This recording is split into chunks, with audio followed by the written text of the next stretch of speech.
이제 모두 자리에서 일어나시겠습니다. 오늘 우리를 하나님의 예배 전으로 불러주시는 하나님의 말씀이십니다. 디모데전서 1장 17절 말씀. 영원하신 왕 곧 썩지 아니하고 보이지 아니하고 홀로 하나이신 하나님께 존귀와 영광이 영원 무궁토록 있을지어다. 아멘. 왕이신 나의 하나님 함께 부르시면서 주님 앞으로 한 걸음씩 더 나아가도록 하겠습니다.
왕이신 우리 하나님 아버지 앞으로 나아가는 우리가 우리의 죄악됨을 하나님 앞에 고백하며 나가는 시간 갖도록 하겠습니다.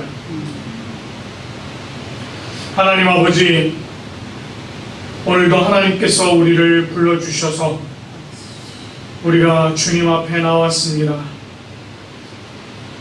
우리로 하여금 하나님을 예배하도록 인도하신 그 크고 놀라우신 은혜에 감사를 올려드립니다.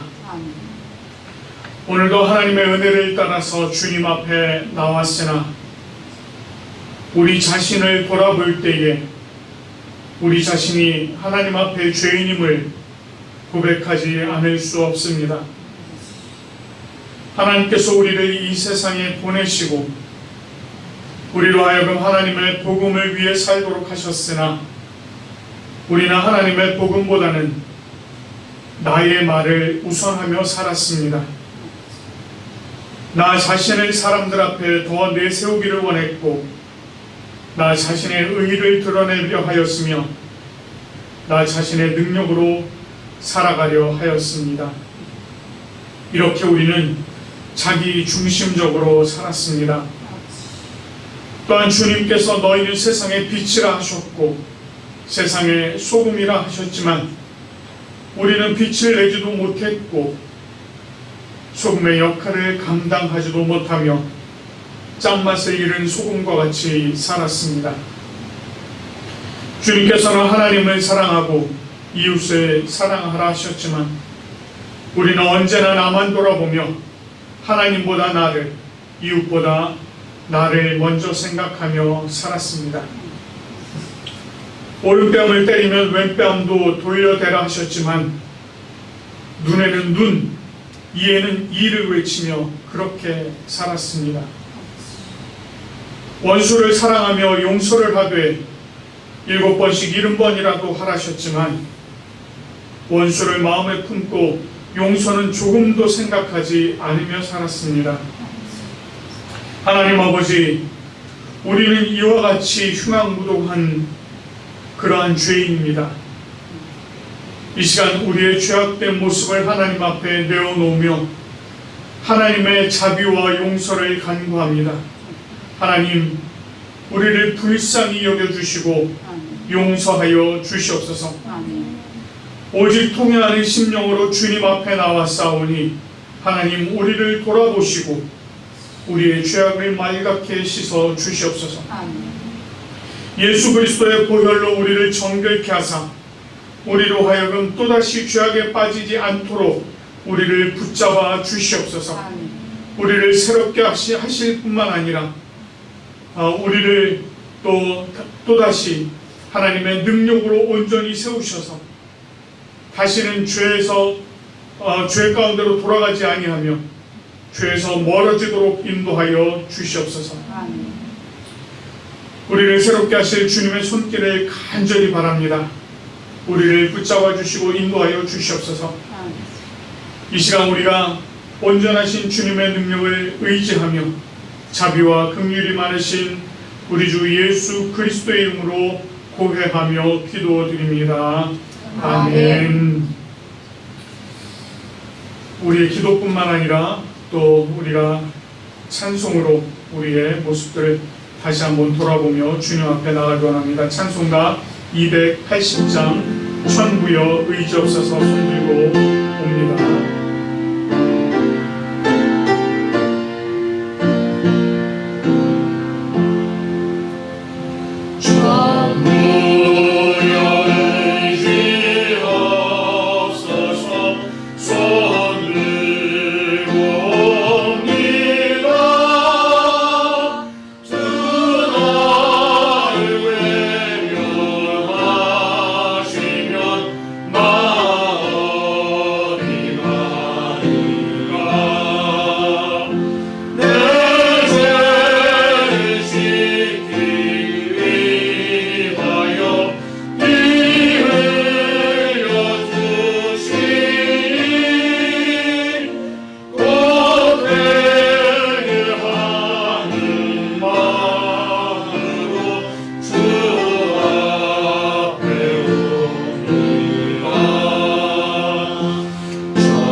죄를 고백하며 주님 앞에 나온 우리에게 우리 하나님께서 죄 사함의 선포를 해주십니다. 로마서 8장 1절과 2절 말씀입니다. 그러므로 이제 그리스도 예수 안에 있는 자에게는 결코 정죄함이 없나니 이는 그리스도 예수 안에 있는 생명의 성령의 법이 죄와 사망의 법에서 너를 해방하였습니다. 아멘. 주님께서 우리의 모든 죄를 사해 주시고 용서해 주신 줄 믿습니다. 이제 모두 자리에 앉으시겠습니다. 우리의 죄를 사하신 하나님 앞에 우리가 말씀으로 함께 교송하며 나아가기 원합니다. 우리가 함께 교송할 말씀은 빌립보서 2장 1절부터 11절까지 말씀입니다. 그러므로 그리스도 안에 무슨 권면이나 사랑의 무슨 위로나 성령의 무슨 교제나 긍휼이나 자비가 있거든 마음을 같이하여 같은 사랑을 가지고 뜻을 합하며 한 마음을 품어 아무 일에든지 다툼이나 허용으로 하지 말고 오직 겸손한 마음으로 각각 자기보다 남을 낮게 여기고 각각 자기 일을 돌볼 뿐더러 또한 각각 다른 사람들의 일을 돌보아 나의 기쁨을 충만하게 하라. 너희 안에 이 마음을 품으라. 곧 그리스도 예수의 마음이니 그는 근본이 하나님의 본체시라 하나님과 동등됨을 자기 것으로 여기지 아니하시고 오히려 자기를 비워 종의 형체를 가지사 사람들과 같이 되셨고 사람의 모양으로 나타나사 자기를 낮추시고 죽기까지 복종하였으니 곧 십자가에 죽으시리라. 이러므로 하나님이 그를 지극히 높여 모든 이름 위에 뛰어난 이름을 주사 하늘에 있는 자들과 땅에 있는 자들과 땅 아래에 있는 자들로 모든 무릎을 예수의 이름을 꿇게 하시고 함께 모든 입으로 예수 그리스도를 주라 시인하여 하나님 아버지께 영광을 돌리게 하셨느니라. 아멘. 이 시간에는 십계명을 함께 교독하도록 하겠습니다. 십계명 교독 후에 담임 목사님 나오셔서 성령 임재 기도와 또 말씀을 전해 주시도록 하겠습니다. 하나님이 이 모든 말씀으로 말씀하여 이르시되 나는 너를 애굽 땅 종되었던 집에서 인도하여 낸 내 하나님 여호와니라. 제1은 너는 나 외에는 다른 신들을 내게 두지 말라. 제2는 너를 위하여 새긴 우상을 만들지 말고 또 위로 하늘에 있는 것이나 아래로 땅에 있는 것이나 땅 아래 물속에 있는 것에 어떤 형상도 만들지 말며 그것들에게 절하지 말며 그것들을 섬기지 말라. 나 여호와 너의 하나님은 질투하는 하나님인즉 나를 미워하는 자의 죄를 갚되 아버지로부터 아들에게로 3차례까지 이르게 하노라. 나를 사랑하고 내 계명을 지키는 자에게는 천대까지 은혜를 베푸느니라. 제3은 너는 내 하나님 여호와의 이름을 망령되게 부르지 말라. 여호와는 그의 이름을 망령되게 부르는 자를 죄없다 하지 아니하리라. 제4는 안식일을 기억하여 거룩하게 지키라. 요새 동안은 힘써 내 모든 일을 행할 것이나 일곱째 날은 내 하나님 여호와의 안식일인즉 너나 내 아들이나 내 딸이나 내 남동이나 내 여종이나 내 가축이나 내 문 안에 머무는 객이라도 아무리도 하지 말라. 이는 요새 동안에 나 여호와가 하늘과 땅과 바다와 그 가운데 모든 것을 만들고 일곱째 날을 쉬었습니다. 그러므로 나 여호와가 안식일을 복되게 하여 그 날을 거룩하게 하였느니라. 제5는 내 부모를 공경하라. 그리하면 내 하나님 여호와가 내게 준 땅에서 내 생명이 이루리라. 제6은 살인하지 말라. 제7은 가늠하지 말라. 제8은 도둑질하지 말라. 제9는 내 이웃에 대하여 거짓증거하지 말라. 제10은 내 이웃의 집을 탐내지 말라. 내 이웃의 아이나 그의 남종이나 그의 여종이나 그의 소나 그의 나귀나 무릇 내 이웃의 소유를 탐내지 말라. 아멘.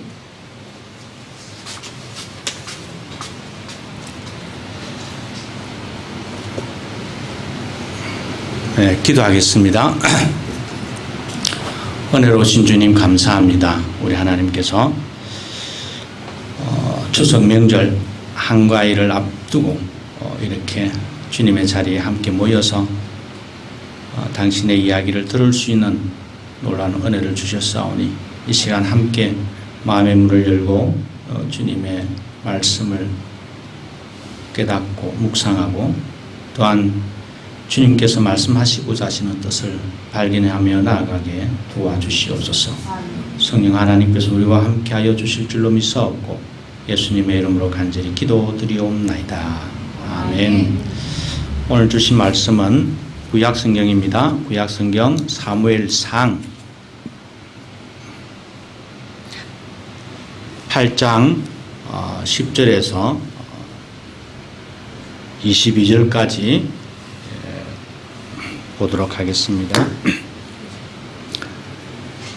사무엘이 왕을 요구하는 백성에게 여호와의 모든 말씀을 말하여 이르되 너희를 다스릴 왕의 제도는 이러하니라. 그가 너희 아들들을 데려다가 그의 병거와 말을 어거하게 하리니 그들이 그 병거 앞에서 달릴 것이며 그가 또 너희의 아들들을 천부장과 오십부장을 삶을 것이며 자기 밭을 갈게 하고 자기 추수를 하게 할 것이며 자기 무기와 병거의 장비도 만들게 할 것이며 그가 또 너희의 딸들을 데려다가 향료 만드는 자와 요리하는 자와 떡 굽는 자로 삼을 것이며 그가 또 너희의 밭과 포도원과 갈라문에서 제일 좋은 것을 가져다가 자기의 신하들에게 줄 것이며 그가 또 너희의 곡식과 포도원 소산의 11조를 거두어 자기의 관리와 신하에게 줄 것이며 그가 또 너희의 노비와 가장 아름다운 소년과 나귀들을 끌어다가 자기 일을 시킬 것이며 너희의 양떼의 10분의 1을 거두어 가리니 너희가 그의 종이 될 것이라. 그날에 너희는 너희가 택한 왕으로 말미암아 부르짖되 그날에 여호와께서 너희에게 응답하지 아니하시리라 하니 백성이 사무엘의 말 듣기를 거절하여 이르되 아니로소이다. 우리도 우리 왕이 있어야 하리니 우리도 다른 나라들 같이 되어 우리의 왕이 우리를 다스리며 우리 앞에 나가서 우리의 싸움을 싸워야 할 것이니이다 하는지라. 사무엘이 백성의 말을 다 듣고 여호와께 아뢰매 여호와께서 사무엘에게 이르시되 그들의 말을 들어 왕을 세우라 하시니 사무엘이 이스라엘 사람들에게 이르되 너희는 각기 성읍으로 돌아가라 하니라. 아멘.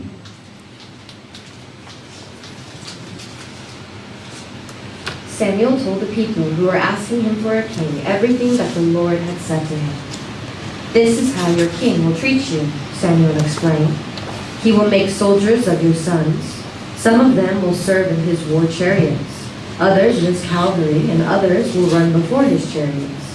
He will make some of them officers in charge of 1,000 men, and others in charge of 50 men. Your sons will have to plow his fields, harvest his crops, and make his weapons and the equipment for his chariots. Your daughters will have to make perfumes for him, and work as his cooks and his bakers. He will take your best fields, vineyards, and olive groves, and he will give them to his officials. He will take 1/10 of your grain and of your grapes, and for his court and officers and other officials. He will take your servants and your best cattle and donkeys, and make them work for him. He will take 1/10 of your flocks, and you yourselves will become his slaves. When that time comes, you will complain bitterly because of your king, whom you yourselves chose, but the Lord will not listen to your complaints. The people paid no attention to Samuel, but said, "No, we want a king, so that we will be like other nations, with our own king to rule us and to lead us out to war and to fight our battles." Samuel listened to everything they said, and then went and told it to the Lord. The Lord answered, "Do what they want and give them a king." Then Samuel told all the men of Israel to go back home. 아멘. 감사합니다. 오늘은 지난달에 이어서 사무엘상 8장 10절에서 22절 말씀을 가지고 은혜를 한번 나눠볼까 합니다. 이스라엘 백성들이 그동안 하나님을 왕으로 섬기고 하나님을 모시고 그렇게 살아왔습니다. 그런데 어느 날 그들이 사무엘을 찾아와서 말을 합니다. 우리에게도 세상 나라 사람들처럼 눈에 보이는 왕이 있어야 되겠습니다. 우리에게도 왕을 주십시오. 라고 그렇게 요구를 합니다. 눈에 보이지 않는 하나님을 왕으로 모시고 사는 것에 아마 불안을 느꼈는지도 모릅니다. 모세가 시내산에 올라가서 좀처럼 내려오지 않자 이스라엘 백성들이 어떻게 했습니까? 굉장히 불안해했습니다. 우왕좌왕하면서 그들이 행한 제일 첫 번째 행동은 눈에 보이는 우상을 만든 것이었습니다. 사람들은 자기 눈에 안 보이면 불안해합니다. 뭔가가 보여야지 마음에 안정이 찾아오고 그래서 생활에 더욱더 힘이 가해지는 그런 것들이 아마 우리 인간이 가지고 있는 한계성이지 않나 그렇게 생각을 해봅니다. 여하튼 이런 이스라엘 백성들의 요구를 우리 하나님께서는 들어주셨어요. 그렇지만 하나님의 마음은 굉장히 씁쓸했습니다. 섭섭했죠. 아마 어떻게 표현할 수 없을 정도로 그분의 마음은 실망으로 가득 찼을 겁니다. 그래서 우리가 7절을 보시면 이미 공부를 했습니다마는 그들이 나를 버려 자기들의 왕이 되지 못하게 하였다. 그동안 왕으로 그렇게 인도해 오셨는데 여호와 하나님을 왕으로 모시지 않겠다는 겁니다. 이 이야기를 들었을 때에 아마 하나님의 마음은 굉장히 힘들었을 것이고 아마 억장이 무너지는 그러한 마음이었다라고 저는 생각이 듭니다. 자, 그런데 이 떼쓰는 이 백성들의 요구를 하나님은 거절할 수가 없었습니다. 자식을 이기는 부모가 없다고 떼쓰는 이스라엘 백성들의 요구를 하나님께서는 들어주십니다. 그리고 들어주시고서는 그들에게 너희들이 원하는 왕을 세울 때에 그 왕의 제도에 관해서 하나님께서 또한 사무엘을 통해서 교육을 하십니다. 그 이야기가 오늘 읽었던 11절에서 17절까지의 내용입니다. 그런데 여기에 성경의 저자가 사용한 단어에 우리가 좀 주목을 할 필요가 있는데 왕의 제도라고 하는 이 단어입니다. 제도. 이 제도라고 번역된 이 단어는 물론 제도 또는 관습, 습관 뭐 이런 식으로도 번역이 될 수 있는 미시파트라고 하는 단어입니다. 그런데 본래 이 단어의 기본적인 의미는 그런 뜻이 아니고 정의로운 것, 정의라고 하는 뜻입니다. 올바름이라고 하는 뜻이죠. 왕의 올바름, 왕의 정의 뭐 이런 뜻입니다. 말을 바꿔서 제가 설명을 드리자면 너희들이 원하는 그 왕들이 생각하고 그 왕들이 추구하는 정의, 올바름이란 무엇인 줄 아느냐? 내가 가르쳐 줄게 라고 하시면서 지금 말씀을 이어가신다는 겁니다. 세상 왕들이 추구하는 정의로움이란 뭘까요, 여러분? 여러분 분명히 여러분들이 생각하고 있는 그런 어떤 정의로운 것을 정의롭다라고 생각을 하시면서 아마 이 부분을 읽어 가실 것입니다. 그런데 성경의 저자는 굉장히 풍자적으로 지금 이야기를 하고 있는 겁니다. 너희들이 원하는 세상의 왕들이 생각하는 정의라고 하는 것들은 바로 이런 거야 라고 하면서 이야기를 합니다. 한번 볼까요? 11절입니다. 먼저 그는 세상의 왕이죠. 그는 너희 아들들을 데리고 가서 군사용으로 병사로 써먹을 것이다. 군대 간다는 겁니다. 말을 하자면 왜 군대가 필요합니까, 여러분? 우리가 막연하게 생각을 하면 나라를 지킨다라고 하지만 사실은 나라가 국가라고 하는 것은 근대적인 산물이에요. 이건 필요 없는 겁니다. 뭐 우리가 이런 본질적인 이야기를 제가 하고 싶은 것은 아니지만, 그러나 오늘 성경적인 관점에서 보자면 왕들은 자기의 신변 보호를 위해서, 자기의 권력 유지를 위해서 사람들을, 젊은 청년들을 데려다가 군사용으로 써먹겠다는 겁니다. 그리고 12절입니다. 너희 아들들을 세워서 밭을 갈게 하고 추수도 하게 할 것이다. 무기와 병거를 만들게 할 것이다. 자신들의 경제활동을 위해서, 자신의 부를 축적하기 위해서 사람들을, 노동력을 착취하겠다는 겁니다. 그리고 13절입니다. 딸들을 데려다가 향료를 만들게 하고 요리를 하여 떡 굽는 자로 삼겠다. 뭡니까? 자신들의 힘과 권력의 어떤 유지를 위해서 기쁨조를 만들겠다는 겁니다. 14절입니다. 너희 밭에 좋은 것들을 가져다가 자기 부하들에게 나누어 주겠다. 자기 식구 챙기겠다는 겁니다. 자기 사람 챙기겠다는 것이죠. 자기 말 잘 듣는 부하들을 잘 챙겨가지고 그 사람들에게 먹여주고 입혀주고 해서 자기의 권력을 위해서 그들이 충성하도록 만들겠다는 겁니다. 15절입니다. 11조를 거두어 자기 관리를 할 것이고, 뭡니까? 11조라고 하는 세금, 이거는 교회에다, 그 당시에 성전에다 갖다 바치는 것이지 나라에다가 갖다 바치는 게 아닙니다. 그 당시에 다른 나라들도 11조 세를 거두었어요. 그 본을 보고 이스라엘 이 왕이라고 하는 작자가 11조 세금을 거두어서 자기 창고에 부를 축적하겠다는 겁니다. 16절입니다. 아름다운 소년과 나귀들을 데려다 일을 시킬 것이다. 어린이부터, 어릴 적부터 부역으로 사람들 총동원시켜가지고 자기 배를 위해서, 자기 권력을 위해서 사용하겠다는 겁니다. 17절입니다. 너희 양떼의 10분의 1을 거두어 가리라. 착취하여 돈을 뜯겠다는 겁니다. 삥을 뜯겠다는 것이죠. 그래서 뭡니까? 결국은 성경의 저자가 이렇게 말합니다. 결국은 너희가 좋아서 너희가 세운 그 왕의 뭐가 된다고? 종이 될 것이다. 종로로 탈 것이다. 노예가 되겠다라고 하는 말입니다. 이게 성경이 말하는 왕제도입니다. 성경이 깨닫고 말하는, 너희들이 왕이 좋아서 왕을 세운다라고 하지만 그 왕이 말하는, 그 왕의 머릿속에 있는 정의라고 하는 것은 바로 이런 것이야 라고 하면서 우리들에게 이야기를 해준다는 겁니다.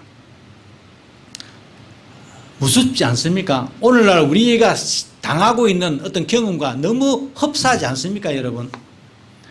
성경은 세상의 권력자, 왕의 본심을 누구보다도 정확하게 핀포인트식으로 이해를 하고 있습니다. 그가 생각하는, 왕이 생각하는 정의란 무엇입니까? 오로지 자신의 힘과 권력을 유지하기 위해서 모든 것, 수단과 방법을 가리지 아니하고 동원해서 써먹겠다는 겁니다. 그렇게 하는 것이 그들의 생각 속에 있는 정의로움, 정의라고 하는 겁니다. 조금 거친 표현이지만 대통령이 나라를 위해서 어렵고 저렵고 말하는 어떤 비전을 말한다는 것, 물론 그럴 수 있습니다만 어떻게 보면 그것은 다 자기 욕심입니다. 자기 정권을 위한 거죠. 자기 정권의 유지를 위한 겁니다. 그래서 어떤 팀은 정권의 재창출, 어떤 팀은 정권을 빼앗아오겠다라고 야단을 치는 겁니다. 똑같은 논리입니다. 목사들도 마찬가지입니다. 목사들이 여러분들 앞에서 뭐 부산을 성시화하겠습니다, 뭐 이런 그런 꿈을 제시하는 것은 그건 자기 꿈이에요. 그걸 하나님의 꿈이냐 하나님의 뜻이냐 뒤바꿔 가지고 여러분들을 족치고 있는 겁니다. 성도들을 못 살게 굴어서 헌금하게 해서 크게 세우겠다는 겁니다. 자신의 꿈을 키우겠다는 것이죠. 하나님의 뜻은 아닙니다. 어디 하나님의 뜻의 종탑이 그렇게 높이 올라가는 교회가 어디 있어요?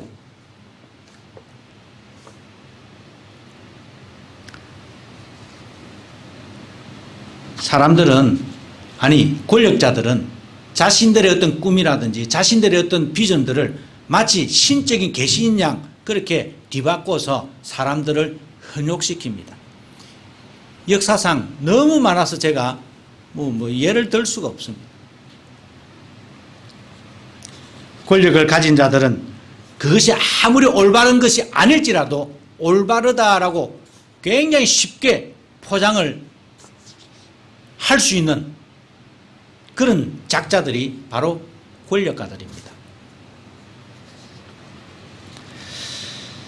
사실 오늘 우리가 읽었던 이 본문 가운데서는 제가 금방 말씀을 드렸던 이런 내용을 그냥 한 단어로 구구절절히 이렇게 담아내는 단어를 이 성경의 저자가 사용을 하고 있어요. 사실은 11절에서 17절까지 무려 6번이나 반복했다는 말은 뭐예요?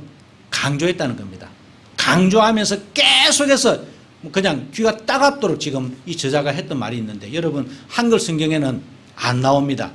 제가 한번 말씀을 드릴 테니까 여러분 성경 가지신 분들은 거기다 체크를 한번 해보십시오. 11절 13절에 데려가다라고 하는 단어가 나옵니다. 14절에 가져가다라고 하는 단어가 나옵니다. 16절에 끌어다가라고 하는 단어가 나옵니다. 15절 17절에 거두다라고 하는 단어가 나옵니다. 총 6번입니다. 그죠? 데려가다, 가져가다, 끌어가다, 거두다, 이 단어들, 즉 한글로는 이렇게 풍부하게 번역이 되어 있지만은, 다양하게 번역이 되어 있지만은, 이 구약 성경에 기록된 그 히브리어로는 딱 한 단어입니다. 라하흐입니다. 한 단어입니다. 라카흐라고 하는 이 단어는 어떻게 보면 강제적으로 자기가 원하는 것이 있다면, 내가 이것을 원한다라고 했을 때 강제적으로 그것을 착취해서 내 손아귀에 넣는다라고 하는 뜻이 있습니다. 그러니까 지금 이 왕들이라고 하는, 이 왕이라고 하는 작자들은 자기가 원하는 것이 있다면 무력을 동원해서 수단과 방법을 가리지 아니하고 착취한다는 겁니다. 그걸 라카흐 한다는 겁니다.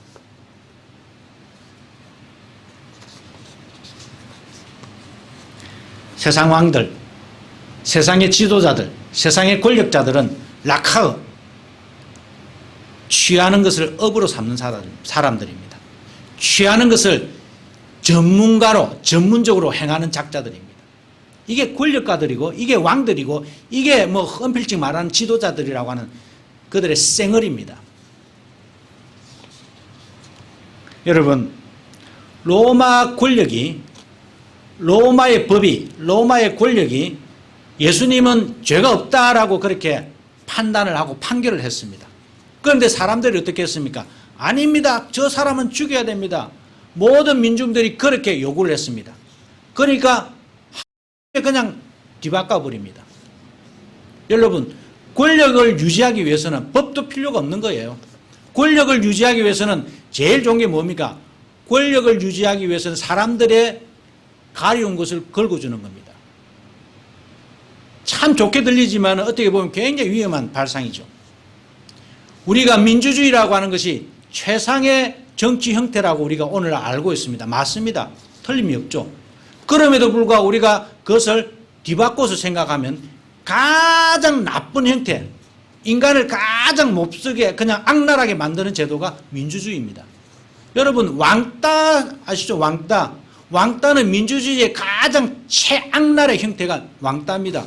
여기서 내가 여러분들 다 나를 왕따시키면, 여러분들 여기 앉아 계신 30 여러분들이 나를 저놈은 바보다라고 하면 나는 바보가 되는 겁니다. 이게 민주주의예요.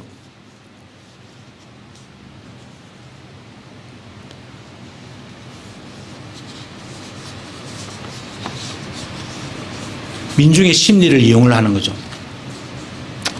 법보다 민중의 심리, 국민들의 심리가 어떤 것인지 그거를 읽어내는 아주 엉큼한 놈들입니다. 그게 왕이죠.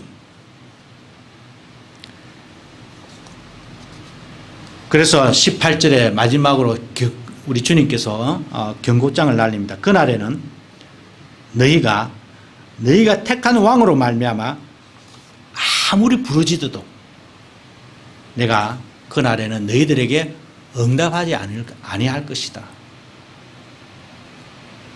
하나님을 버리고 참 왕이신, 오늘 우리 임내송 때 왕이신 나의 하나님이라고 우리가 불렀습니다. 내 인생의 왕이 되신 그 하나님을 버리고 눈에 보이는 왕을 세워서 자신의 어떤 신변 안정을 취하겠다라고 해서 여러분들이 갈 때에 결국에는 착취당하고 결국에는 노예로 전락한다는 겁니다. 노예로 전락을 했을 때에 너희들이 아무리 그곳에서 울부짖어도 그때는 내가 너희들에게 대답하지 않겠다는 겁니다.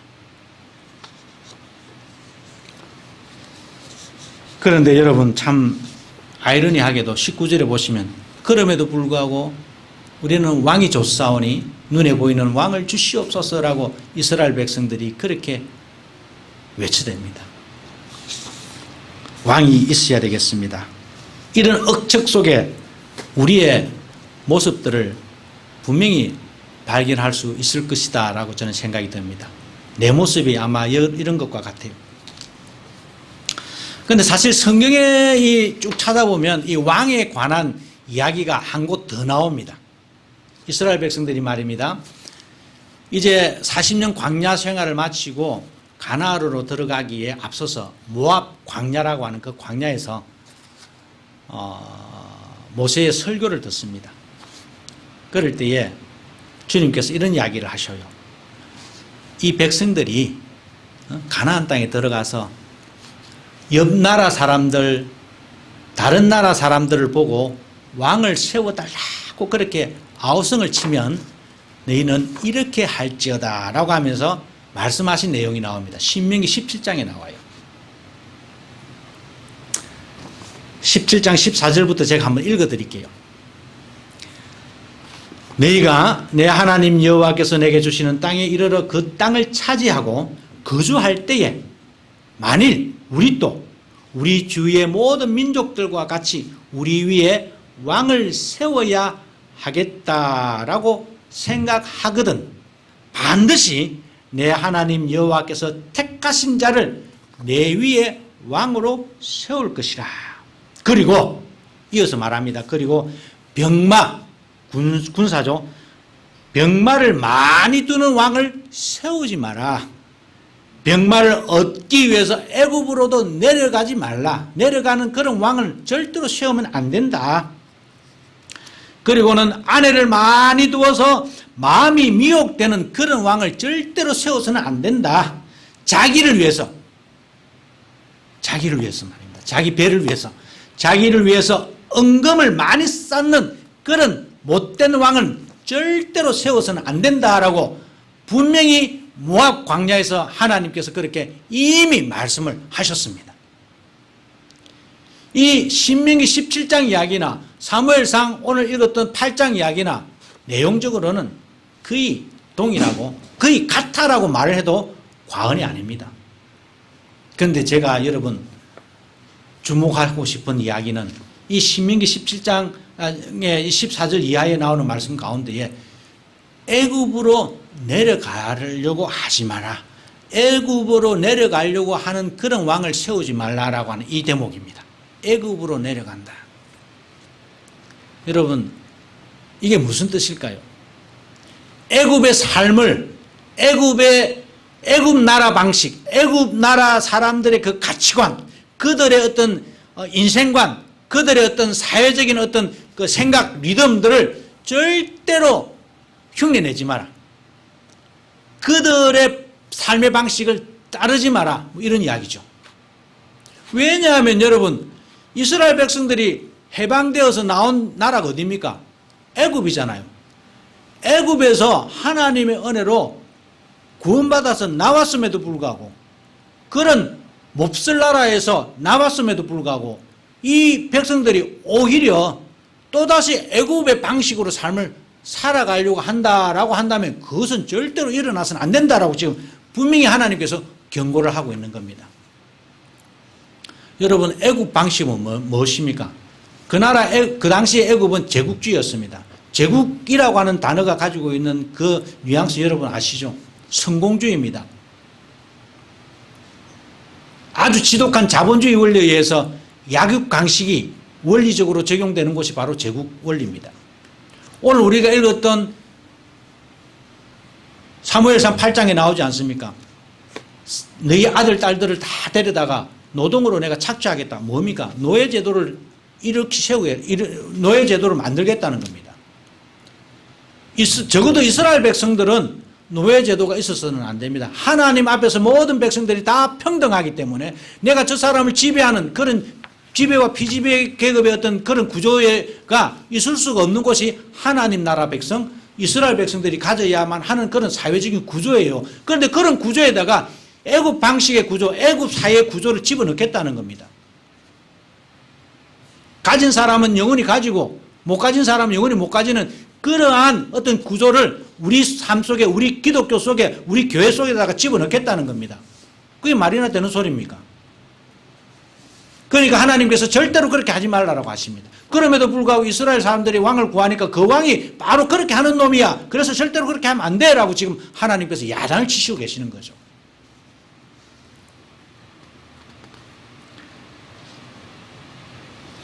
아까도 말씀드렸지만은 자기 형제와 자기 자매들을 착취하는 라카흐라는 이 단어는 노예의 어떤 형태를 그대로 고스란히 담아내는 단어입니다. 우리는 이 오늘 본문을 통해서 우리가 많은 것들을 깨닫고 또 우리가 그리스도인으로서 하나님을 믿는 백성으로서 우리가 이 현실, 이 실존이라고 하는 이 삶 속에서 우리가 어떻게 삶을 살아가야 되느냐라고 하는 것들 우리가 다시 한 번 더 고민해 볼 필요가 있습니다. 여러분, 눈 뜨면 코 베어 간다는 그런 말이 있듯이 그 당시 이스라엘은 정치적으로, 사회적으로 굉장히 불안했습니다. 블레셋 사람들의 해코지에 견딜 수가 없었던 것이죠. 그런데 사무엘은 나이가 들어갑니다. 사무엘의 아들들은 제사장으로 세워나왔는데 돈이나 밝히는 아주 속물적인 그런 종교인이 되어버렸고 이스라엘 백성들이 어디에 의지할 데가 없었어요. 그러니까 이 사람들이 생각해낸 게 눈에 보이는 왕을 요구했다라고 우리가 생각해 볼 수가 있지 않습니까? 충분히 이해가 가는 부분입니다. 할리우드에서 나오는 그런 할리우드적 영웅이 필요했던 겁니다. 싸워서 누군가와 싸워서 자기 적들, 자기를 괴롭히는 사람들과 대신 싸워서 이겨줄 수 있는 그런 할리우드에 등장하는 그런 영화에 등장하는 그런 영웅이 필요했다는 겁니다. 그런 삶을 살아가고 있는 것이죠. 하나님을 믿지만은 입으로는 주여 주여 하면서 하나님을 믿고 있지만은 그럼에도 불구하고 내 삶의 안정을 위해서 보험 하나쯤은 내가 들어놓고 살겠다는 그런 심보, 그런 생각이 지금 이스라엘 사람들의 생각입니다. 틀린 게 아니에요.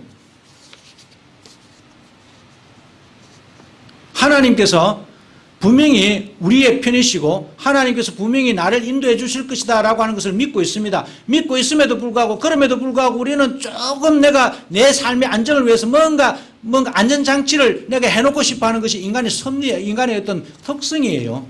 그래서 사람들은 기독교인들은 저나 여러분들이나 우리 모두가 다 신앙생활을 하면서도 그 신앙생활 속에다가 뭡니까? 세상 방식을 조금은 넣어서 조절을 하려고 계속 유혹을 당하고 있는 겁니다.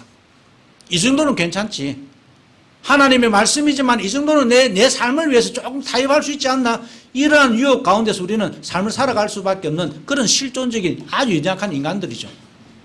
그런데 문제는 하나님은 그것을 원하지 않는다는 겁니다.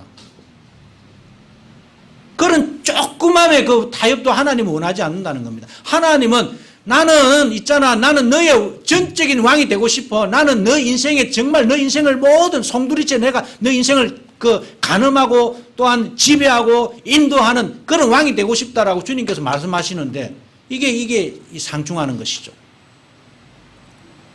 이게 우리의 딜레마입니다.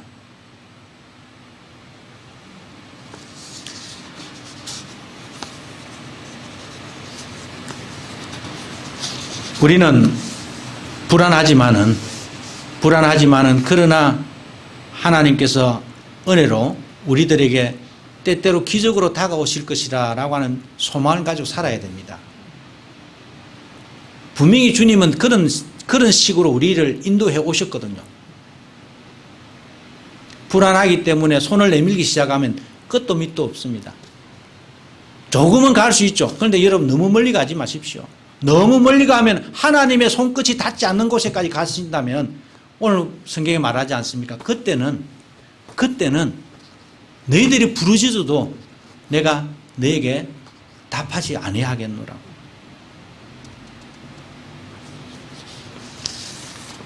요즘 우리의 삶은 어떻습니까? 팍팍합니다.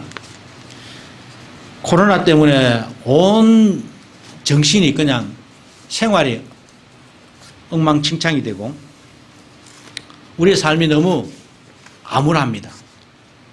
그런데 엎친 데 겹친 격으로 우리의 마음을 아프게 하는 일들이 너무너무 많이 일어납니다. 자영업자가 극단적인 선택을 하고 대리점 주인이 극단적인 선택을 하고 그런데 한국 국민들이 어느 누가 한 사람 촛불을 들려고 하지 않습니다. 왜? 자기 신변의 안정이 더 중요하기 때문이죠. 정부조차도 분향소를 만드는 것조차도 반대를 합니다. 왜? 정권 유지를 위해서죠. 어떻게 보면 이것은 그들이 스스로 극단적인 선택을 했지만은 우리들에 의한 사회의 타살이라고도 우리가 말할 수 있다는 겁니다.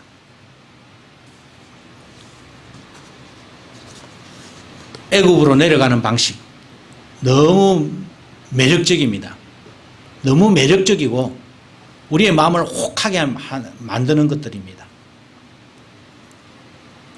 눈에 보이는 왕과 같은 보험을 하나쯤은 들어놓고 살아야 안심이 된다는 것이 우리의 본심입니다. 그런데 여러분, 그렇게 살다 보면 결국은 우리의 마음이 황폐되고 결국은 우리가 기댈 곳을 잃어버리게 됩니다. 기댈 곳을 잃어버리게 돼요. 마지막에 그때는 내가 너희에게 응답하지 않겠다. 내가 기대야 할 곳은 있어야 되지 않습니까, 여러분? 그런데 내가 기댈 곳조차 만약에 우리가 잃어버린다면 우리는 그리스도인의 이 모습을 상실하는 것과 같습니다. 눈에 보이지는 않지만 여전히 내 삶의 왕이 되고 싶어 하시는 그분을 믿는 믿음으로 그분의 은혜를 사모하며 살아가는 그런 좁은 길을 우리는 걸어가야 합니다. 그곳에 생각지도 않았던, 꿈꾸지도 않았던 아름다운 기적이 분명히 열릴 줄로 믿습니다. 이 믿음이 있어야 됩니다. 보험보다도 믿음을 가지십시오. 믿음. 주님께서 주신 선물이에요. 이 믿음으로 여러분 이번 한 주간도 잘 살아내시고 오늘 이번에 또 한가위니까 많은 친족들, 가족들 만날 때 믿음으로 그분들을 축복하시고 주님을 믿는 믿음으로 그 가운데에 기적의 열매를 맺어가시는 여러분들이 되시기를 주님의 이름으로 간절히 기도합니다. 기도하겠습니다. 은혜로우신 주님 참 감사합니다. 우리 하나님의 사랑, 우리 하나님의 왕되심, 우리 하나님의 통치하심, 우리 하나님의 인도하심. 그런데 당신이 눈에 안 보이니까 불안해지고 눈에 안 보이니까 눈에 보이는 뭔가를 찾으려고 하는 우리의 나쁜 애급적 습관이 여전히 우리를 힘들게 하고 있습니다. 주님, 오늘 말씀처럼 이제는 눈에 보이는 것보다 눈에 보이지 아니하는 주님께서 주신 믿음으로 말미암아 나의 인생의 왕이 되고 싶어 하시는 당신을 쫓아 삶을 살아가는 부산고백교회 성도님들이 될 수 있도록 인도하여 주시옵소서. 하나님, 한국이 이제 명절을 맞이하여서 많은 사람들이 오고 가고 합니다. 오고 가고 하는 그 발걸음들을 주님께서 지켜주시옵시고 그 영혼들이 만나는 곳에 행복의 꽃을 피울 수 있도록 은혜를 나리워 주시옵시고 하나님의 사랑과 하나님을 믿는 믿음으로 서로를 이해하고 서로를 사랑하며 서로를 위해서 기도하는 그런 한가위가 될 수 있도록 인도하여 주시옵소서. 하나님 아버지, 세상이 너무 힘든 가운데 있습니다. 들려오는 소리들이 우리의 마음을 너무 아프게 합니다. 주님, 이 세상에 주님께서 주신 그 놀라우신 십자가의 은혜로 평화가 깃들기를 소원하오니 아버지여 이 세상을 회복시켜 주시옵시고 주님의 놀라우신 은혜의 동산에서 모두가 다 평안을 누리는 복을 누리게 하여 주시옵소서. 우리 하나님께서 이 부산 수영 땅에 부산 고백교회를 세워주셨사오니 이 교회 또한 주님의 음성에 민감하게 반응하는 교회가 되게 하여 주시옵시고 이 교회 또한 주님을 섬기되 이웃을 섬김과 함께 나아갈 수 있는 그런 교회가 될 수 있도록 인도하여 주시옵소서. 오늘도 이곳에 머리를 숙인 주님의 백성들이 있습니다. 한 영혼 한 영혼 주님께서 붙들어 주시옵시고 그 영혼 속에 담겨져 있는 여러 가지 인생의 그 삶들의 이야기들을 우리 하나님 한 올 한 올 들어주시옵시고 한 땀 한 땀 주님의 십자가로 기워주셔서 모두가 다 평안하게 주여 주님의 백성으로 삶을 누릴 수 있는 주님의 놀라우신 은혜의 사람들이 되게 하여 주시옵소서. 우리 하나님 이번 한 주간 주님께서 주시는 은혜로 삶을 영위하게 하여 주시옵시고 부산 고백교회에 속한 어린 생명에서부터 어른에 이르기까지 모두가 다 주님 안에서 평안을 누리게 하여 주시옵시고 지금도 슬픔과 아픔 가운데 있는 모든 백성들에게 우리 하나님의 크신 위로하심이 함께 하게 하여 주시옵소서.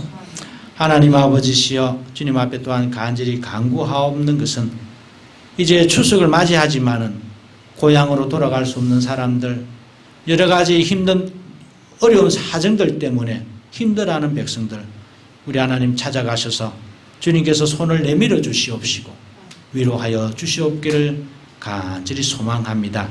하나님 아버지 또한 오늘 저 먼 외국 땅에서 우리와 함께 예배를 드리는 자들이 있습니다. 고국으로 돌아올 수는 없지만은 그 땅에서 우리 하나님의 놀라우신 은혜로 추석을 맞이할 수 있도록 우리 하나님 위로하시옵시고 챙겨주시옵기를 소망하오니 허락하여 주시옵소서. 하나님 아버지시여 지난 주일날 주님 앞에 이 모양 저 모양으로 헌금을 드렸던 모든 백성들 기억하여 주시옵소서.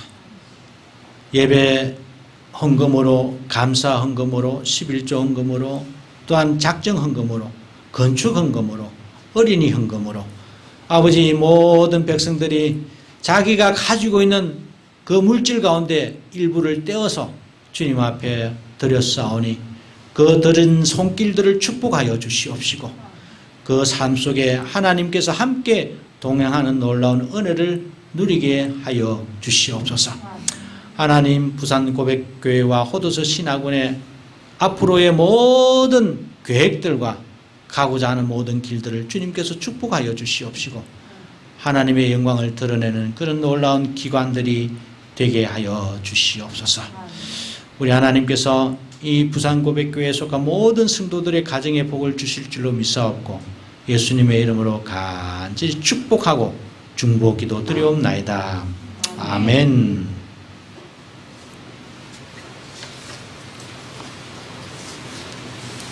이 시간에는 니케아 콘스탄티노폴리스 신조로 우리들의 신앙을 고백하도록 하겠습니다. 우리는 한 분 하나님 아버지께서 전능하시며 하늘과 땅 보이는 것과 보이지 않는 모든 것을 창조하신 것을 믿습니다. 그리고 한 분 주 예수 그리스도를 믿습니다.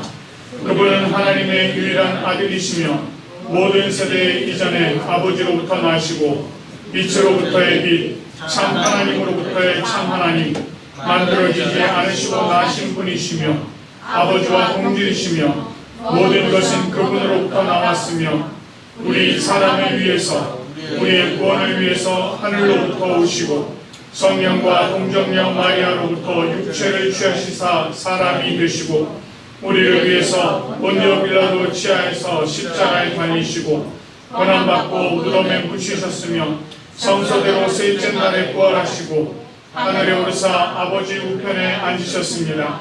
그리고 그분은 영광 가운데서 산자와 죽은 자를 심판하시기 위하여 다시 오십니다. 그 나라는 결코 끝남이 없습니다. 그리고 성령을 믿습니다.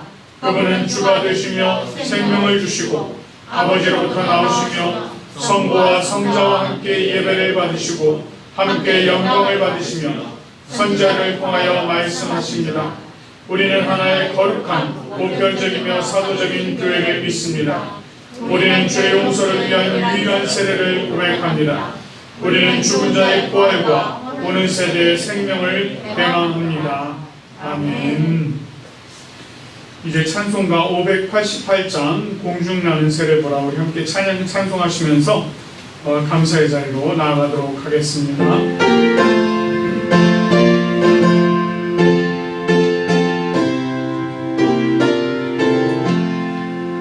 공중나는 새를 보라, 농사하지 않으며 곡식 모아 공간하에 드릴 것이 없어도 세상 주관하는 주님 새 먹여주시니 너희 먹을 것을 위해 근심할 것 무엇냐. 그네를 갚아를 보라, 이상 수고 안 해도 솔로몬의 이름으로도 이것만 못하였네. 가중소를 넘겨주려 이기시거든 사랑하는 자녀들은 믿으시지 않으랴.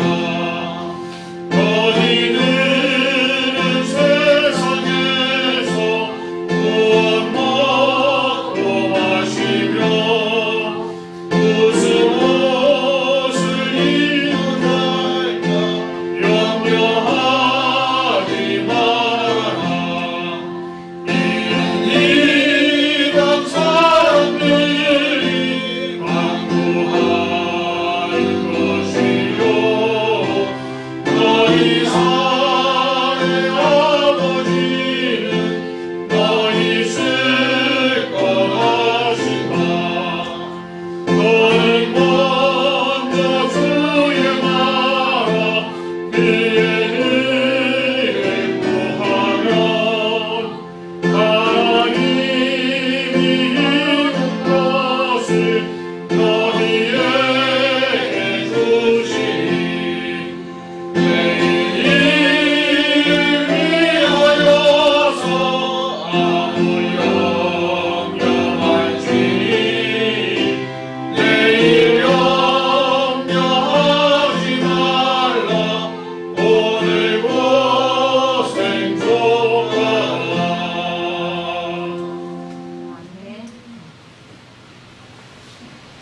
사랑의 하나님, 한 주간 각자의 자리에서 열심히 살다 예배의 자리에 나오게 하시니 감사합니다. 주님, 풍성한 한가위 추석 명절을 맞아 공동체 식구들 모두 가족과 화목하고 평안한 휴식을 누릴 수 있기를 기도합니다. 모처럼 온전한 쉼을 통해 몸과 마음이 회복되어 또다시 기쁜 일상을 살아낼 힘을 채워주시길 기도합니다. 또한 모든 일에 내 뜻보다 주님의 뜻을 먼저 구하며 주님 한 분만 바라보길 원하오니 세상의 유혹에서 저희를 지켜주시고 당신의 선한 길로 인도하여 주시길 기도합니다. 아멘. 특별히 부산 고백교회 목사님들 영육간에 강건하게 하시어 목자된 우리들을 잘 이끌어 주시길 기도합니다.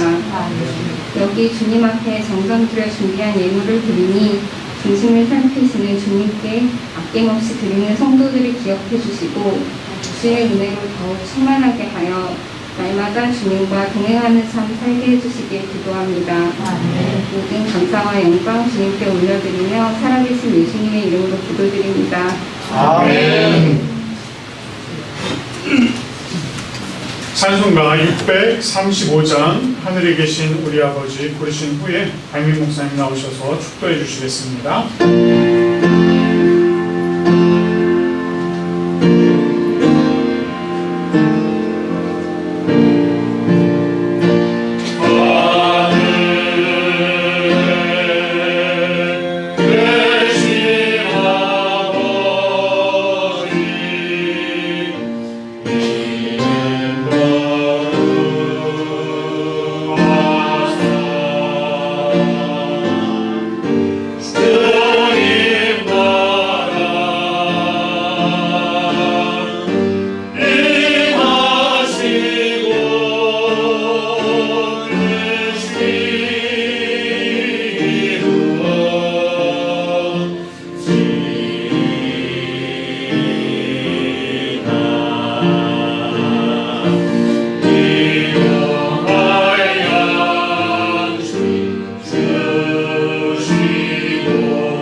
기도하겠습니다.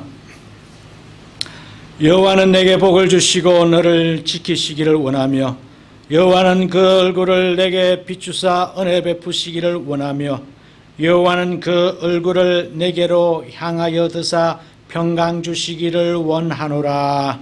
아멘.